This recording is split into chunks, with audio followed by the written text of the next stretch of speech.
Welcome back to our channel. చూడండి నా చిన్ని గార్డెన్లో మెంతికూర ఎంత చక్కగా వచ్చేసిందో.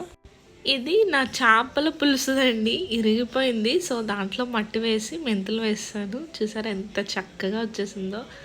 మన ఇంట్లో న్యాచురల్గా పెంచుకున్నది ఎంత బాగుంటుందో కదా, ఫ్రెష్గా. చికెన్ కర్రీలో వేసాను అనమాట. నెక్స్ట్ మెంతికూర తీసేసాక తోటకూర విత్తనాలు కూడా జిమ్మాను. చాలా బాగా వచ్చాయి కూడా. మీరు ఇలాగే నాలాగా మొక్కలు పిచ్చోళ్ళు ఉన్నారా? అయితే కామెంట్ చేసేయండి. నాకైతే ఇంటి చుట్టూతా మొక్కలు పెంచుకోవడం అంటే చాలా ఇష్టం. కానీ మేము తిన్నంగా ఓ దగ్గర ఉండం కదా, పద్దాక అటు ఇటు తిరుగుతూనే ఉంటాం. సో అవి చనిపోతాయని ఎక్కువగా పెంచను. కర్రీ లాస్ట్లో బటర్ వేస్తే చాలా బాగుంటుందండి. ట్రై చేయండి ఈసారి. బటర్ కూడా నేను ఇంట్లోనే చేశాను.